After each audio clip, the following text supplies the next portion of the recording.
We're back out here at the Big Lake once again, and today we're talking about why when you see bass busting up, topwater is going to be the last thing you want to throw. We're going to talk all about it, so stick around. Got him.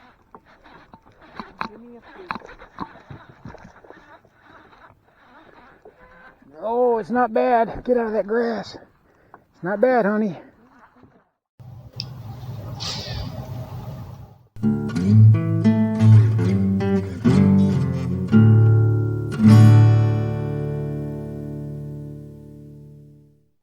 And here is this video's featured comment. Congratulations! If you would like to have a chance to have your comment featured in an upcoming video, all you've got to do is leave a comment. And now, on with the video. Welcome back to Lowbrow Fishing. And in the summertime, when we see bass busting up, our first instinct is to tie on topwater, spook, buzzbait, frog, whatever, and go after them. I know everyone here I talk to at the Big Lake, they're going crazy because they see those bass busting all over the place. They're tying on topwater and they're getting skunked, no matter how hard they try. And I'll be honest, I've tried it too. I've tried to see if I can catch a bass busting with topwater. So if they're not going to eat topwater, well, what will they eat? Well, first and foremost, we need to understand why those bass are busting and what they're chasing. Because there is a purpose. There is a reason. See, we have the hatch for the new of the year for the shad, the shiner, the bluegill, and all of those prey species. And those clouds of minnows, those millions of minnows in those great big balls, they're an easy meal, and that's what those bass are feasting on right now. We've said it before. That's what those bass are targeting. And as far as the bass are concerned, they don't have any reason to chase something else. This right here is super easy for them to eat. So they want to have to go after something else. Now, you might be able to get a lucky topwater here and there, but as for me and the other guys that I've talked to here on the Big Lake, nobody has so far. Everyone I've talked to, they see the bass busting, they talk about throwing topwater, and they also get frustrated because they're not catching anything. So how do we catch those fish? What do we do? There's got to be something. Yeah, it's very easy. Mimic what they're going after. But I like to do it in such a way that I'm offering a bigger, appealing meal for them. Something that's easier, something that stands out, but what they're feeding on, it resembles that more or less. A weightless fluke. And this was the ticket today. And I didn't just say, hey, I'm going to throw a weightless fluke, although I should have. It was a journey. It was a process to get to this. But when I got to this, then I started getting those bites. The bites that I hadn't been getting all day. I got these whenever I tied that on. And the wife did as well. We were both out here today on the little boat. We were both fishing out in this heat. And we tried Waco rigs. We tried weightless wacky rigs. We tried worms. We've tried everything. I tried a little swim bait. I tried teeny tiny little swim baits. I tried everything until, I said, I'm just going to go with a fluke. I'm going to go with a weightless fluke and see what happens. And when I tied it on, it was the second cast, I believe, and I hooked into a really nice fish. The old weightless fluke on an EWG. Good old cream soft plastic jerkbait.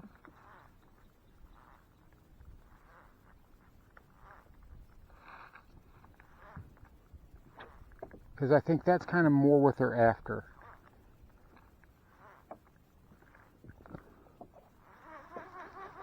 Something like that little minnow shape.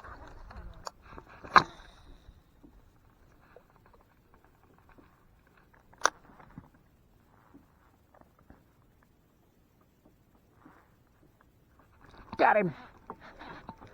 Give me a fluke. Oh, it's not bad. Get out of that grass. It's not bad, honey. Oh, you son of a gun. Does it count? It counts. That doesn't count, but whatever.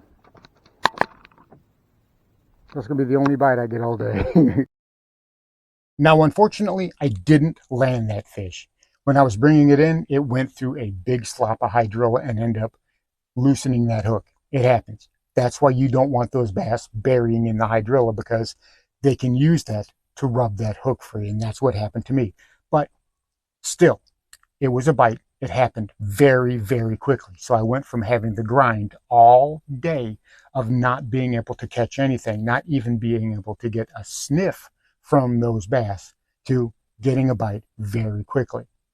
I tried a different type of bait. I tried something else, went back to I believe it was a Zoom fluke stick, and that didn't work at all. I worked it for a while, couldn't get a bite on that. So I went back to the cream soft plastic jerkbait, and that's all I'm using.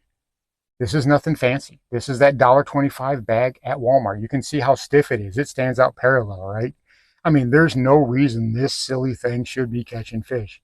But I tried the Crush City freeloader. I believe that's what it's called. I did a Strike King caffeine shad, which is another favorite of mine. I couldn't get a bite on any of those, but as soon as I went with this in this straight white color, nothing fancy, and I started using that, that's when I started getting bites. And I started getting a lot of bites. Now, a lot of those fish were on the small side, but that's perfectly okay.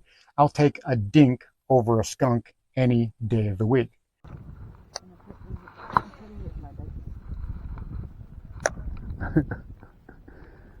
Okay. Oh my gosh. And this girl, she asked what her laundry is. I'm gonna ask her if she's in the right mood for it now. Like, if she can handle it. She's a big girl.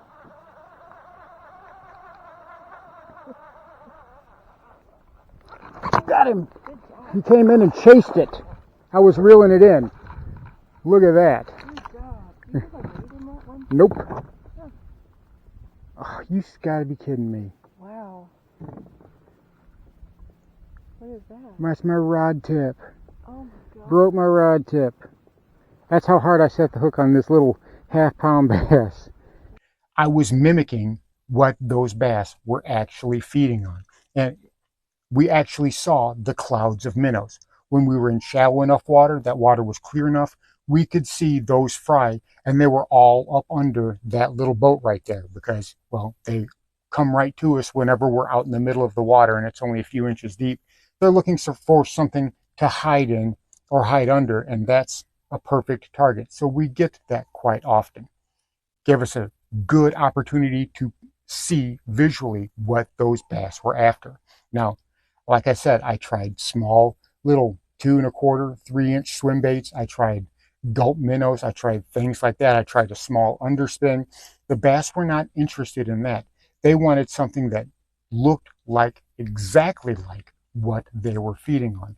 And with all the pressure that we have out here, with all the fishing pressure, especially this time of year, when even during the middle of the week, like it is today, there are so many boats on the water all day. And if someone sees you catch a fish and they're not catching fish, next thing you know, they go from being a quarter of a mile or half a mile away from you to being just a few hundred feet and then closer. So, they notice. Everybody notices when somebody else is catching fish. But keep that in mind. If you're having struggles catching anything on topwater, if you see those bass busting up, I'm telling you, this can be the ticket. It's easy to do. I've got this just on my regular standard setup. You guys know this by now. 7-foot medium heavy with a fast action tip. And I've got 30-pound braid on here to I believe this is a 17-pound fluorocarbon leader is what I have on this. But it works great. I'm tying this on a 5/0 EWG, and the reason why I'm using that bigger EWG hook is because it adds weight and it gives it a little bit more glide. I feel like it improves the action. Play with it a little bit, find out what works best on your fishery. This is just a 7.1-to-1 gear ratio. It doesn't have to be fast because I'm not working it fast. I'm twitching it a couple of times and then I'm letting it fall. I reel out the excess slack, keep some slack, and I tap that slack out, give it a little bit of a pop. That jerk bait goes from side to side and then kind of sinks back down. And then I reel out the excess slack and, rinse and repeat. And The thing is since that bait is so visible underwater, it's kind of neat because I can see the bass inhale it. And that's also a lot of fun. It's like a topwater bite without it being topwater. So again, if you're having trouble, if you're having a hard time catching those bass, if topwater is nothing but frustration, stop throwing topwater. Right now, those bass are not biting topwater. They're biting something that's an easy meal for them, those fry balls, those new of the year bait fish. I'm telling you, mimic that. Something like a fluke can work great. You may be able to do it with something like a small swim bait. That may be a viable option for you. But I'm telling you, go that route and you will have a lot more success. So there you have it. When that summer topwater fishing gets hard, switch to something that those bass will easily recognize what they are feeding on. Chances are you will have a lot more success. Whether it's a fluke, whether it's a swim bait, or whatever, find out what's working in your fishery and catch those bass that you've been missing. Thanks for watching Lowbrow Fishing. We'll catch you in the next one.